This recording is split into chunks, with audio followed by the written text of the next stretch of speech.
Welcome back, everyone, to a very special episode of Behind the Page. I'm CJ, and today I'm joined by Ishmel Sahid, the voice of What's Jimmy up? Olsen in My Adventures with Superman. You might also know him from Jury Duty, That Girl Lele on Nickelodeon, and a lot more. Thanks so much for coming on the show. Really appreciate your time. Yeah, man. No, appreciate you for having me on. This is it's exciting. I'm always glad to kind of just like talk about stuff. So yeah. You're a fantastic Jimmy Olsen in the show. He's such a great character, and I love watching him spend all his money in this season. It makes me feel better about spending some of mine, just throwing it out there. You've been acting for a long time, but from my understanding, this is your first real voice acting role, right? I was wondering what the process of getting this role was then and what finding your voice in this medium's been like. Yeah, no, it's for sure. This was like the very first voice acting thing that I've ever done. It's really fun. It's not what I expected it to be, especially from like watching a lot of animation and like The Simpsons and things like that. Like you from like the behind the scenes footage I see from like some of my favorite shows, like they're in the studio or they're like with everybody. I'm kind of jumping along, but when we started recording, we it was like post pandemic or quarantine, so we were in the studio by ourselves, and then we had the producers and the writers were on Zoom, and then the only person that was in the room was the engineer. And so like they would give us notes via Zoom, and I would see them, and then on the screen it would be like the lines. And sometimes, like, depending on how far we were like in production, they would have like a sliver of like the animation. So it was a very interesting experience, just like, excuse me, acting or doing the voiceover work just with me. Like I wasn't acting with the rest of the crew, Mhm. or the cast, I should say. So that was very interesting. But how I got it was I just literally, my agent, they sent me the breakdown of like the show, and I thought it'd be cool to audition. And yeah, it was like my first voiceover role. And I remember I remember going in my car because I didn't have like a whole like voiceover setup, but I just remember my place was like super echoey. So I remember just going in my car knowing that the acoustics were Mhm. better in there. And I did like different renditions of how I thought Jimmy would sound. Because obviously, as you hear me talk, I have a very deep voice in comparison to Jimmy. So I just imagine myself as like a high schooler or a teen, and I kind of like pitched my voice up a little bit. And thank God that they liked it. And yeah, that's how I basically kind of like landed the role, so to Mhm. speak. So yeah, I'm very fortunate and just very grateful to kind of just like lend my voice and my imagination to Jimmy Olsen. So Yeah, it's super interesting hearing you talk about the recording process for the show. As a viewer, you and Jack playing Clark and Alice playing Lois, you guys have such an amazing chemistry. I would have even just thought you guys filmed it in person next to each other. When did you no. guys meet each other then, if it was after recording the lines and everything? Yeah, that's wow. We so I met Alice. I met her at the premiere party of the show. The yeah, at the premiere party of the show. And I met Jack at like a random other party that had no relation to our show. It was like a random like award after party or whatever. And I saw him. I was like, oh shit, Superman. And automatically he recognized me. He was like, oh, Jimmy. And like we kind of just like chatted up for a bit. But yeah, like like I said, we never met each other in real life. We When we found out the show was being picked up, like we like added each other on social Mhm. social media, like Instagram, but like we never like had like conversations or DM'd each other. But yeah, like everybody, like the whole entire cast is like super dope. Everybody's great. Like we have chemistry on and off, uh uh I guess recording, so to speak. But yeah, everybody just brings like their own flair, and they're just amazing like people and actors in general. So like I'm very fortunate to be able to act with these people. So yeah. Definitely. You guys bounce off each other so perfectly in the show. Yeah, it's I mean, you gotta give that up to like the editors and writers and producers, like how they edit everything together. I think it just showcases like just the imagination that we have when we're in the booth and like we're bringing life to these characters, and they're able to like piece everything together and kind of like make it flow so it's all cohesive and it like sounds good. So yeah, Mhm. it's dope. I love just the human element of this whole show with how it focuses, like with Clark, say, a lot more on the man than the super aspect of Superman and his Mhm. relationships with the people around him. At the heart of this show is really the dynamics between Clark, Lois, and Jimmy that I was wondering what you think after working on these past two seasons, what you would say makes Jimmy's dynamic with Clark special and what you would say makes Jimmy's dynamic with Lois special. Yeah, I think it's interesting because Jimmy is one of those people where like he's a loyal friend. You know, he takes up for his friends and he wants to be there through thick and thin. And you know, even though he's kind of like the comic relief, like Jimmy has a lot of heart. You know, he's actually like a very deep person. You know, like when he laughs, he laughs. When he's hurt, like he's hurt. He feels it. His relationship with Clark, you know, that they're buds. That's like one of his best friends, and he accepts him for who he is, as Superman, and you know, as Clark Kent, and he's there to the very end, to thick and thin. And he's actually one of the people who wants Clark to kind of like be with Lois. You know, Mhm. he wants him to go after the girl. You know, he's like the his wingman. You know what I mean? So he's not like a hater. He doesn't get jealous. And with Lois, like they're like they have their like little side quests and side missions. That's like his little partner in crime, you know. Sometimes she like takes him and kind of like bosses him around, and oftentimes he gets a chance to kind of like lead charge in some of the things that they do. So it's a very different and dynamic relationship. I would say, yeah, with Clark, he can kind of just be himself and rely on his like his friend. And with Lois, it's more so like she they're kind of equal in the sense of just like them going on adventures to get or side Mhm. adventures on the show. And yeah, like he looks at them as they're both his friends. I think sometimes in the show he can kind of feel like a third wheel, and that's where it kind of feels like Jimmy is like left out. But I think further on in the show, you realize that all three of them are like the they're best of friends basically. So Definitely. yeah, yeah. Mhm. Yeah, you know, Jimmy he knows Clark. You know, I think it's just a testament to the kind of person he is. You know, he doesn't care that Clark is a Superman, and he doesn't use it to his advantage. You know what Mhm. I mean? It's not like he's like let's go to the ice cream store and like use your powers to get ice cream, or like you know things like that. And so it's like because like he looks at him as like a genuine friend. They are friends, but just as a human being and Mhm. somebody with feelings, and he respects his boundaries. That you know, it just goes to show you like what kind of person Jimmy is. Like when you want to, I already know you're Superman. Like you can't hide anything. You're buff. You know, like you're Yeah. breaking door handles. Like it's not it's no secret. But you know, when you feel ready to tell me, just tell me, and I'll accept. Or Jimmy will accept Clark for who he is as a person, and you know, they'll go from there. So yeah, it's just a testament to like true friendship of just like appreciating and liking and accepting your friends for who they are without any judgment. You know, Jimmy doesn't judge Clark for being an alien. You know, he accepts him. So yeah. 100%. Yeah, they definitely have each other's best interests at heart before anything else. For sure, and they have each other's back. You know, Yeah. Jimmy is a ride or die.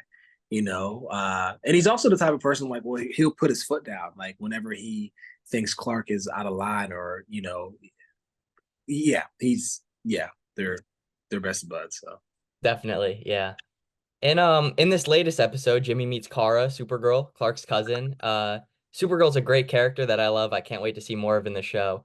Are you able to talk a bit on Jimmy's dynamic with Kara in this past episode and the show going forward? Because they're setting up like a certain dynamic we're getting hints at almost. yeah, you. I mean, you feel the vibe, you Yeah, feel the yeah. energy. You know, I feel like I said before, you know, sometimes it feels like Jimmy is a third wheel, you know, in this crazy love triangle between Lois and Clark. And so yeah, they're setting something up with Kara. You know, maybe she's his new love interest. I don't know. You got to stay tuned. You know, but I'll just say this: Jimmy needs some loving. He needs some affection. He needs some TLC. Oh You know, yeah. he needs a strong Kryptonian woman to kind of reel him back in, and set him straight. So Definitely. yeah, they definitely have chemistry. They definitely have energy. I think Jimmy is such a fish out of water that it kind of strikes Kara's interest, and because Jimmy's so adorable and he's such a goof that because Kara is she's like this strong alien Kryptonian woman that they kind of like they're like I don't want to give too much away, Yeah. but they even each other out. We'll just say that. Hmm. So yeah. Yeah, definitely looking forward to seeing more of that for sure. Yeah. Yes. So the DC universe in general is such a rich and deep history. Jimmy Olsen's a character who's been around since 1938, since Action Oh, Comic 6, that I was wondering how it feels getting to step into the role of a character who's been around that long, had that many stories told about him. wow. I didn't know that. Yeah, that's a wow. I think in real time, it's it's a little bit. I'm very appreciative of it. And like I said before, I'm glad that I can put my spin on it. When I did it, like when I auditioned for it, I didn't think that deep into it. I just wanted to give life to this character, and I wanted to do it in a way that I felt comfortable, and in a way that wasn't necessarily seen on TV. I wanted to give Jimmy like this fun aspect, but he's also a person that like feels. He has a very high emotional IQ. You know what I mean? So I kind of wanted to give him ebbs and flows in his character, like make him like a full bodied character, but yeah, I didn't really think of it that way. I guess I just went into it just wanting to bring life to Jimmy in a way that I would like to see him, so to Hmm. speak. If I was like, if I wasn't a part of the show and I was watching it with like you, like how would I want to see this character? So yeah, it kind of just ended up that way. So Yeah, definitely. I feel like with adaptations of Jimmy in like movies and TV, this show is definitely the most like character detailed I'd say he's been, like your take on him, and that's why I would say I really like him so much. But were there any other adaptations or versions of Jimmy in movies or shows that you kind of turn to for inspiration or a blueprint where yeah, to go? not really. I've always been a fan of like Justice League, and I've seen Jimmy's rendition in that. Obviously the live action on the CW. But no, I like literally I didn't reference any other Jimmy characters, and I think that's what kind of gives him levity and light because it's a very new version of this character. Um, yeah, yeah. So Yeah, that's one of the things I really like about this show. It's really fresh takes on these characters while still being true to the what's at the core of the characters.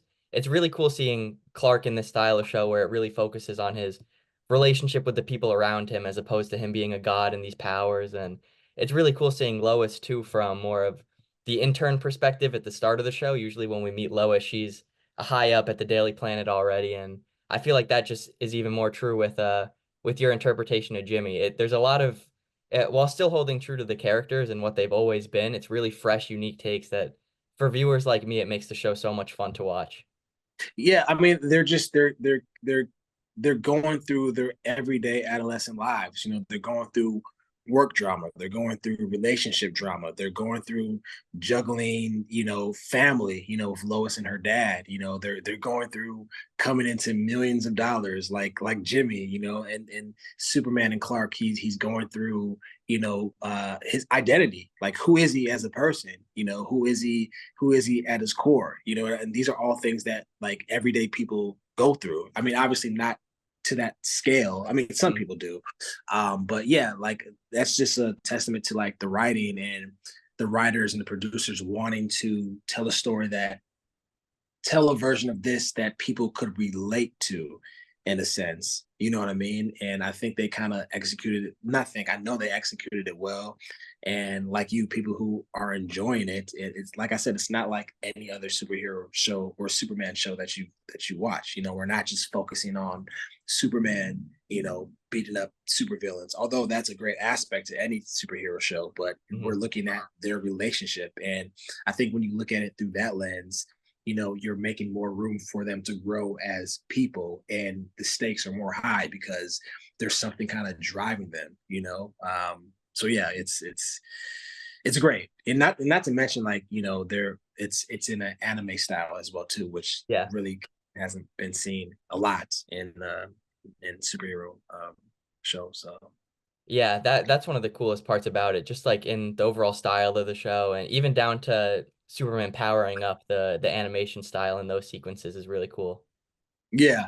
I love like the opening sequences and Yeah. like the credit rolls too, because it's different. And they obviously they take a lot of inspiration from different anime films and TV shows, which is awesome because I was one of those people where I grew up on anime, Dragon Ball Z and Yu Yu Hakusho and Lupin the Third and like uh just a bunch of like anime shows. So it's dope seeing like this rendition of a comic book in the style of like anime. So it's really cool. It's refreshing. It's refreshing to say the least. It is, yeah, it really is, because you get to see like where all the inspirations came from. You can trace them back. It's really cool. Yeah, yeah, for sure, for sure. And it's all inspiration. It's all, Hmm. especially like when Clark turns into Superman. It's almost like that Sailor Moon Yeah, influence. You know what I mean? And Kara has kind of like a Dragon Ball Z y- android influence as well too. So yeah. When the armor goes on and all, yeah, yeah, yeah. definitely. It's dope. It's dope. Yeah, that's really cool. And so you mentioned that you watched the Justice League show. Is that where your relationship with the DC universe goes back to, would you say? No, I think for me, it goes back to watching uh Batman. Batman the animated series.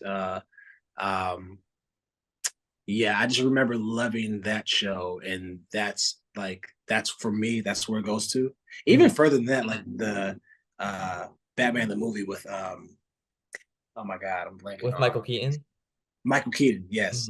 Hmm. Yes, because I do remember as a kid we went to the supermarket, Cubs. It was a supermarket. I'm from Wisconsin. It was a supermarket called Cubs. I don't think it exists anymore. And just getting the VHS of Batman and just popping it in. And I remember it came with like a Crest, like child's toothpaste and toothbrush, and like a bathrobe or whatever. And I remember like putting on the bathrobe, popping into the tape, and just being enthralled. Like I remember watching it standing up, Yeah. and oh my god, like this is like the best movie ever. And literally, like any kid, I would watch it every day, maybe like 2 or 3 times a day. So that's where I can trace like my love for DC to is Batman. Yeah, Batman the movie and Batman the animated series. Um, yeah, yeah, Yeah, that's great. Yeah, that animated series still holds up. I just put that on at night sometimes before I'm going to bed. Those yeah. episodes are great. And to me, that's probably like for me the best Batman animated series ever. Hmm. Like it's because it was so like it was dark, but also like it took you back to like what was it, like 1920s or like Hmm. yeah, it was dope. It was dope. It was But really yeah, cool. Yeah. you like Justice League. I just remember watching it in high school, Justice League and Justice League Unlimited, and just yeah, that was just a dope cartoon or animation, and like the character development in that, and them showcasing like different superheroes and supervillains that I didn't really know, and being introduced to that. And Teen Titans as well too. I remember watching that. That Hmm. was a dope show. Um, yeah, yeah. It bring me down memory lane, man. Yeah. Because I also do remember as a kid going to the library and picking up like Superman. Was it Superman Blue and Red? It Oh was like yeah. two different. Like yeah, I Yeah, the remember watching electric like charge versions of them. yeah, the electric, and I didn't really like. I was confused. I was like, why is there two Supermans? But I just remember just like being in awe, like looking at the cover and thinking that was like super dope and watching, like reading it, and like yeah, it was yeah, it's yeah, Yeah, well, when Superman powers up in this show when he goes all electric blue, that's what it always reminds me of. yeah, It's yeah. really cool. It's- So with all those inspirations then, if since you've been watching DC and like familiarizing yourself with the characters for a while, now that the show has been announced for season 3 and hopefully it'll continue even further than that, are there any DC characters or whether they're Superman characters or just DC in general you'd like to see down the line in the show and whether or not Jimmy would interact with them? ooh. Um, I would really love to see Batman make an entrance. I feel like Uh, he's an easy one to pull in because they have Vicky yeah, Vale, the reporter from Gotham, just have the three go over there, hang out for the day. They run into Batman. yeah. But what's interesting if that does happen, like, would it be a young Batman or would it be an older Batman? That's the question. Like is this Bruce Wayne in like his 20s, or is this like a Bruce Wayne in like his 30s or mid Hmm. 40s? Like, you know what I mean? So that's gonna be interesting to see. I would definitely love to see. Ooh, that's a good question. Uh, I mean, we already know Steele's in it, so I would Yeah, definitely like his character that kind was of really be cool seeing him show yeah. up. Yeah, I want to see him be a little bit more developed as well too further on. I would love to see just like a rendition of the Justice League. Like Hmm. Wonder Woman, obviously Batman, Green Arrow, The Flash. Like I would love to see like how Clark meets these characters, and how they connect and how they form, if they form, or just them by themselves and like forming that relationship and leading up to it. Um, but yeah, I would say that. I would say that for sure. Yeah, Just like meeting the other members of the Justice League and seeing how they kind of like interact with each other. So yeah. I'd love to see an episode all around that, and even the Justice League getting to hang around Clark Circle. So Jimmy would be able to yeah, for interact with them sure. all too. It would be really cool to see. Yeah, no, that'd be dope. That'd be dope. Hmm. And even Slade, like Yeah. I'm very curious to see like how Slade is going to kind of evolve in the show, because he's such a badass character just in general, you know what I mean? So it's gonna be dope. It's gonna be dope. So, you Yes, know. with Slade and so many other villains, I love the show's take on them. I feel like it really fits that like the anime style you're talking about going for it. A lot of the show, the plot revolving around the Kryptonian tech and it kind of linking all the villains together. It makes it really cool to watch. And I'll watch so Yeah, many yeah. Yeah, no, it's just a testament to like the writing and the producers on the show. So yeah. others. I just lend my voice. That's all I do. Definitely, yeah. So that those Sorry. for the most part, those are all the Superman questions I've got, but going wider, you've done animation and live action work now. I was wondering just how long you've known you wanted to get into acting, what some of your inspirations were in general. Yeah, I mean, I always knew that I was always funny in like college and high school. Um, I had like little as like little aspirations of getting acting, but they're just like, oh, like that would be cool. But it wasn't until I came out to LA. Um, when I came out to LA, I didn't want to do anything in like theater or acting. Like I came out here to like to go to school, and I worked in marketing way before I got into like acting. But yeah, some of my inspirations were just like Denzel Washington, watching Martin, Seinfeld, what else? Fresh Prince of Bel-Air. I was a latchkey kid growing up, so I watched a lot of like cartoons and Hmm. animation, Dexter's Laboratory, um, Cow and Chicken. My brain is blanking right now. Uh, uh, Powerpuff Girls, Johnny Bravo, Dragon Ball Z. Just a lot of TV shows. I watched a lot of shows, but yeah, I think one thing that made me want to like get into acting was I was watching, or not get into acting, but kind of like pursue comedy as like a career. Was I was watching Bewitched, the movie with Will Ferrell. And it's not the best movie in the world, but like Will Ferrell was like so funny in it to me. And obviously he's been in mad stuff way before that. But for some reason, like it kind of like planted the seed in my mind of just like, how is he this funny? Like like what did he do to get here? And so, long story short, I did my research, and he did improv at I believe the Groundlings. Will Ferrell did improv, and that kind of took me down a rabbit hole of like different improv schools. And so I kind of started doing improv and sketch writing at UCB, the Upright Citizens Brigade in LA. And that was kind of like my training, performing improv and writing sketch shows on stage. And from there, I kind of like met another group of people who I still perform with today. We're called the Big Team. We do improv, and we kind of created like our own like combine of just like improvisers and sketch comedy. Um, and yeah, from there, like I kind of met my manager and agent, and yeah, things kind of like snowballed. And fast forward, here I am today. But like I said, I started off doing marketing, and I had no ambitions of acting whatsoever. I always knew I liked comedy, but like, I hated my job, and just I don't know, like it just kind of called to me. Yeah, because I do remember like going to like my first improv show and watching. I forgot the name of the team, but it was Donald Glover, and he did something where I was just like, "Oh my god, are they really making this up like off the top of the dome?" And it was so flawless, And I don't know if you've ever seen an improv show, but Hmm.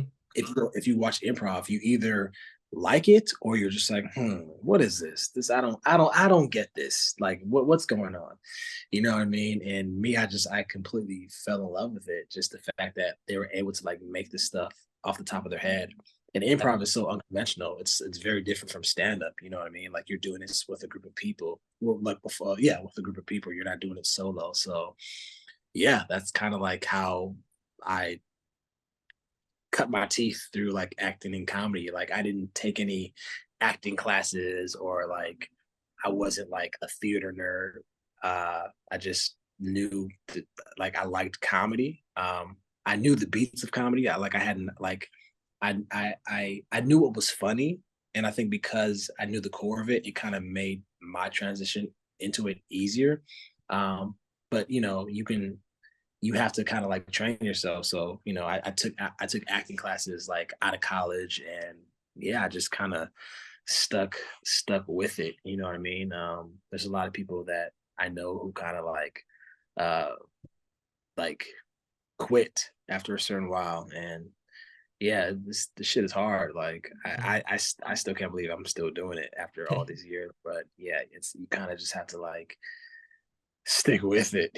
It's a hard industry for sure. And yeah, I'm just glad that I have like had like my mom and my dad to kind of like through those times where I wasn't like booking anything to kind of like help me and like give me um, you know, advice and just inspire me to like stick with it. But yeah, I know I'm like going all over the place, but yeah, forgive that. So Definitely. For the people who have just been introduced to you as Jimmy Olsen through Superman, what would you say is a project that you're especially proud of that you'd recommend them going back to if they want to see you in some more stuff?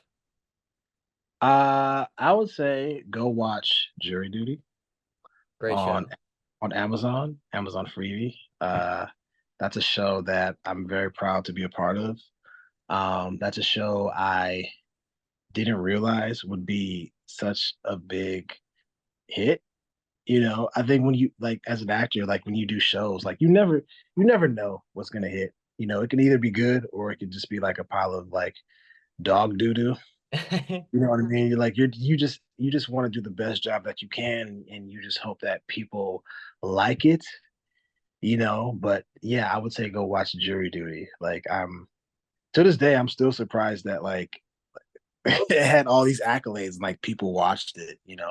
Um, Yeah, go watch Jury Duty. Yeah, I think Jury Duty came out at a time where I think it was post pandemic still, or no, we were out of the pandemic, Hmm. but things were like still like opening up and things like that. So I think because people were still at home, that kind of lended a lot to the success of the show. And also because it was on Amazon, Yeah. and when you put on Amazon, that's like the first thing you see. So I think people are like, when they click on their Amazon, they're like, huh, what is this Jury Duty? And it's a good show. It's a good show. It's unconventional. um yeah, and it just grabs you, just the thought of like, you know a person not knowing he's on an actual TV show, thinking that he's on jury duty. And it's like so surreal, just like what we put him through. But Yeah. also it feels real as well too, because we're like we're literally just like we're all in on the joke. But like we're keeping it real as at the same time, because like we don't want to blow it. So Hmm. um yeah, it's crazy. But And yeah, funny story, like I turned that down when I first got it. really. Uh yeah, How I come? turned it down. Well, like it was a lot of like I got that during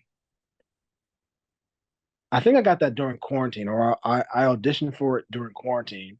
I auditioned for My Adventure with Superman for around the same time as well too. But this was during a time where it's like it was a lot of self tapes. Hmm. I didn't necessarily like it. Like I wasn't really booking anything, and I just felt down, and I was like, I don't feel like doing anything. Like I just want to just be at home and like not audition, because like it was a learning curve. It was definitely a learning curve to audition like via self tape or via Zoom, and not be in the room face to face with the casting director. So Hmm. I just wasn't in the mood. I wasn't my spirits were down. And when I got jury duty, or when they sent me the audition, like like there was no breakdown for it. Like there was very little information. The Hmm. only thing that the thing that they pitched to me was it was a prank show, and I was just like, I don't want to fuck with anybody. I don't want to like mess with anybody. So that was like one of the reasons I turned it down, because I just don't want to like, if it was me, I'd be super mad, Hmm. finding out like this whole show was a prank. But then like my agent like gave me more information, and they were just like, just do it. Like there's nothing else going on. So I remember doing it, auditioning for it, and I remember just being mad because I didn't want to audition for this. Like I just did not want to, and I just had an attitude, and I was like, all right, fuck it, Yeah. I'll whatever. And I remember my audition, like we had to like come up with like these improv characters, and I was just like super like mad and pissed off that I had to audition for this show that I had no idea what it was about. And I sent them my audition. It was whatever, not thinking anything of it. And maybe like a week later, I got a call back from my agent saying they want to do a producer session with me. I was like, all right. So I remember like doing the callback, and I was talking to the producers and the writers, and they were breaking down to me what the show was about, and it made more sense. And yeah, I just had a really dope conversation with them, and I did something completely different from the initial audition that they wanted me to do. And yeah, they I guess we clicked, and yeah, I got the role. So um, yeah, that's a very very interesting Yeah. story of how I got jury duty. It all worked out in the end, you know? Yeah, it worked out. Yeah, it definitely worked out in the end. But yeah, I think that's just a testament of just like keep pushing forward, Hmm. and having people on your team that will kind of like tell you just to do it, and who believe in you, because at that point in time, like nothing was happening. Like the industry was down. Um, yeah, it was a weird time in like in Hollywood, so to speak. And like I said, my spirits were down. Like I didn't want to do anything. I didn't know what was gonna happen. It was the pandemic. Hmm. Um, so yeah, that was thank God I I auditioned for it. And yeah, Superman came about around the same time too. maybe like maybe like a month later or a couple of weeks later. So they all those things happened during the quarantine, I would say. Do you have any advice for anyone looking to break into the industry, or if there's a piece of advice you wish you knew back when you were first getting started? Yeah. Uh don't get into it just because you want to be famous. Uh I would tell people to just have make sure you have a strong support system. You know, you never know when your big break is going to come, and even if you do have that big break won't necessarily change your life. You know, because you can be on a show that's like quote unquote a hit, but it's not. It won't. It may change your life, but it won't change your life on the same at the same token. You know, um, so just make sure you're doing it for the love. Make sure you're doing it because you like to do it, and have fun. You know, have fun doing it because you're gonna get a lot of no's. You're gonna feel down. You're gonna feel frustrated. You're gonna ask yourself why because you're gonna see people who get roles that you've auditioned for, and they may be good, and they may not be so good actors, and you tell yourself why? How come this person got this, such and such? And it's all about timing. You know, it's all about timing. Um, I would say I would say study the craft as much as possible. Not just like taking acting classes, but like really study and watch what you like, you know, in terms of like acting, comedy, drama, you know, study that because once you know that, then you'll get a feel for who you are and you'll get a feel for your voice. I would also say, um, I would also say,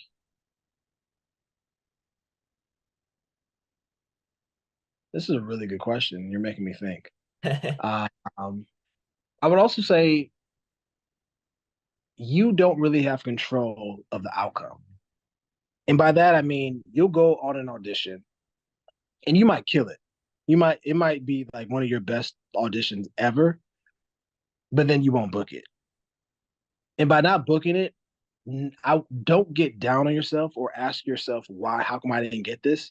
Just know that some things are really out of your control and just know that you don't do it for the outcome, you know, uh, and know that even if you don't book a specific role, that it's not the end of the world.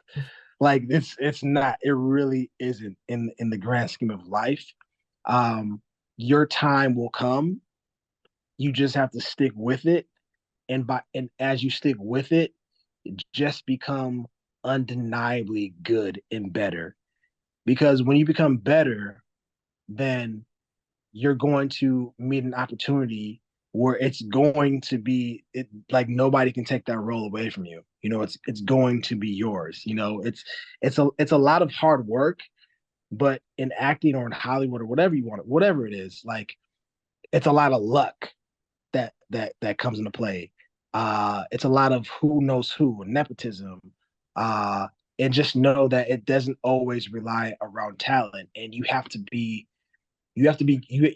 accept that and know that your best is good enough. And once you do something, release it into the world and get back to regular life. You know, because it can be daunting sometimes. And if you don't, like I said before, um, if you don't have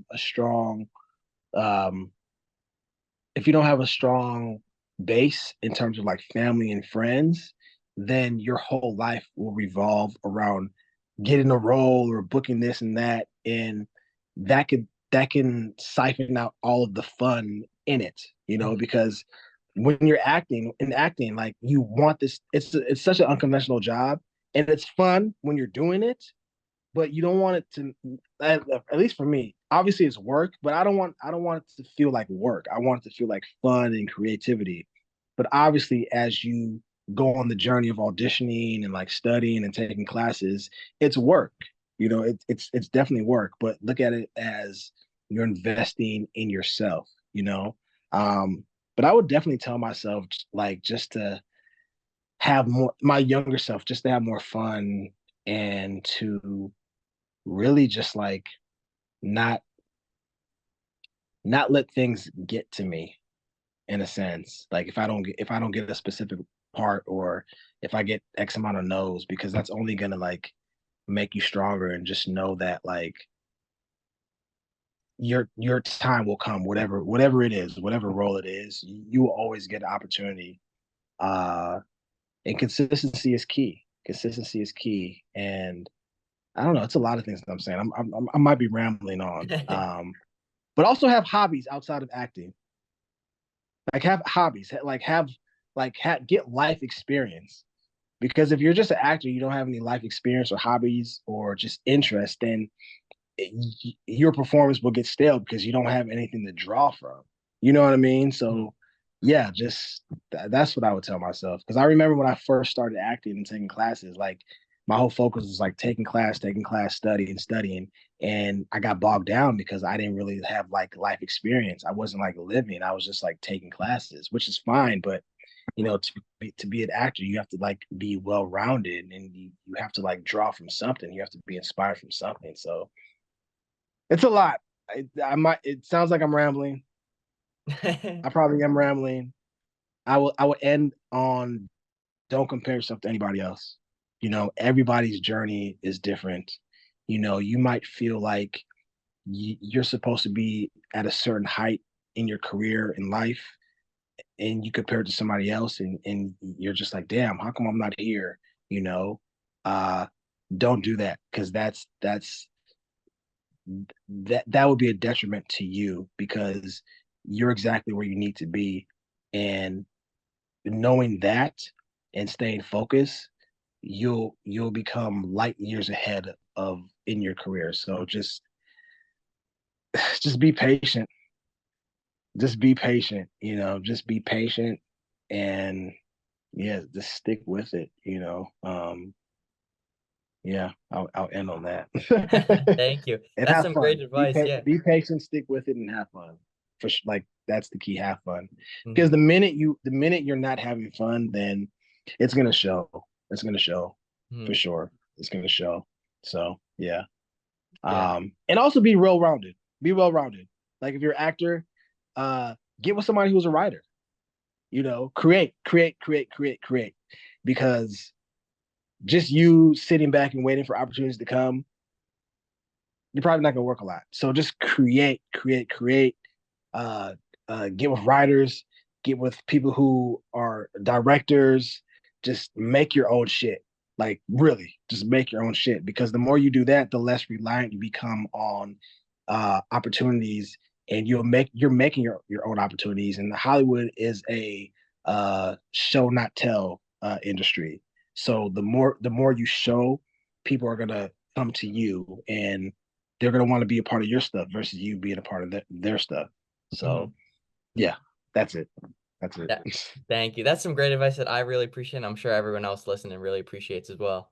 You just have to create and surround yourself with like creative people, surround yourself with positive people, surround yourself with people who are like-minded and people that you like, because this is an industry of like people who will say one thing and do the opposite, and if you're somebody who's like new to it and you're kind of naive, and you'll kind of fall into like the bullshit. You know what I mean? So yeah, just surround yourself with just like dope people, and uh yeah, like yeah, just be a part of shit because you never know where somebody's gonna be in like 5 years, 3 years. Hmm. Like if somebody asks you like if you can be in their web series or whatever, if you have time, obviously, like do it because that often like gives you a perspective of what this is, because if you're not appreciative of like the small things, then when you get to like the big things, it's not going to mean anything. You know what I Hmm. mean? So yeah, that's crazy. Yeah, I grew up on Spawn. Oh, I love Spawn too. Like I grew up on Spawn. That was like as a kid, that was like my favorite comic. Spawn. Uh, there was another one, Gen 13. Oh Uh, yeah. um, That was all Image. Or Spawn was Image. Spawn was McFarlane. Gen 13 was Image, I believe. Hmm. Uh, Witchcraft. No, not Witchcraft. I'm sorry. Witchblade. Witchblade. I think Witchblade. they just brought back Witchblade too. Oh, they did. Relaunched the comic, yeah. Oh, really? Wow. Wow. Yeah. Hmm. Witchblade was one of my favorites. Fathom was that? I think is that the comic? I can't remember. But yeah, yeah. It's definitely Spawn. Hmm. Spawn was my favorite comic growing Yeah, up. McFarlane's art is just insane. It's just so cool to look. Yeah, he was. It was different. It was Hmm. different. You know, it was like it just popped. You know what I Yeah, mean? Um, obviously Superman. yeah, You know, obviously. as a kid, but yeah, yeah. It's wow. You're bringing me back, man. You're bringing me back. I wonder if I still have my Spawn comics. Now that I think about it, Some of them might be worth a lot more than they were when you bought them. maybe they're. It's at my mom's house, so I'd have Mhm. to like look in uh our basement to see if they're there. Yeah, I just remember like, well, how old are you? I'm 21. I just graduated college. Oh, so you probably won't remember this. There was a magazine called Beckett Magazine, where like it basically told you the prices of like baseball cards and Mm. basketball cards and stuff like that. So I remember like reading Spawn comics and like looking through the Beckett to see how much like my Jordan card was worth though. But yeah, man, like comics, it's who would have thought that like drawing pictures in the comic book that would like inspire like millions or not million like thousands of people to kind of like get a have a career in it. So it's Definitely. And especially in today's day and age, not just in comics, but the characters and all those stories have expanded to so many different mediums too, film, television, that yeah, it's man. reached such a wide audience. Yeah, it's just crazy how it all how it resonates with certain people. Hmm. You know, like yeah, it's just yeah, it's interesting. It's interesting. And this was for me. This was like, sheesh, 30 plus years ago. Like so, it's like it's just interesting how it's still timely till today. You know what I mean? But yeah, it's dope. That's dope, man. That's really cool. That I realize we've taken up a lot more time than I initially said. I'm sorry to have held you over for Oh so no, but you're good, man. It's hey, it's all good. I'm not really tripping at all. So long. Sounds perfect. Yeah, where can everyone watch and find you on social media? What are your handles? yeah, Ishmael Productions on Instagram, Ishmel Productions, plural. That's basically it. Perfect. Then yeah, everyone, hopefully if you've made it this far, you've already watched My Adventures with Superman. It's amazing. We've done an episode about it on the show already, and just how much we love it. So if make sure you keep watching it out Saturdays, next day on Max on Sundays. Thank you for coming on the show. I really appreciate your time and all your advice. Thank you. I apologize. I don't know if you're gonna edit this. I know I was rambling on No, certain trust me, the more topics, the and merrier. I yeah, I know I was like my screen was going in and out because I'm currently charging my phone right now. So yeah, I apologize for that. No worries at all. Trust me. All good. Really appreciate it more than anything else. Yeah, man. Thank you for having me again. I appreciate this. This is dope, man. Of course. Hopefully around the time season 3 starts up for My Adventures with Superman, we can have you back on and chat about it again. Yeah, man. You know where to find me. You know where to find me. Just hit me up, and I'm more than happy to do this. This is fun. I enjoy this. So I had a lot of fun too. Thank you again for your time, everyone. We'll catch you next episode. Thanks for watching.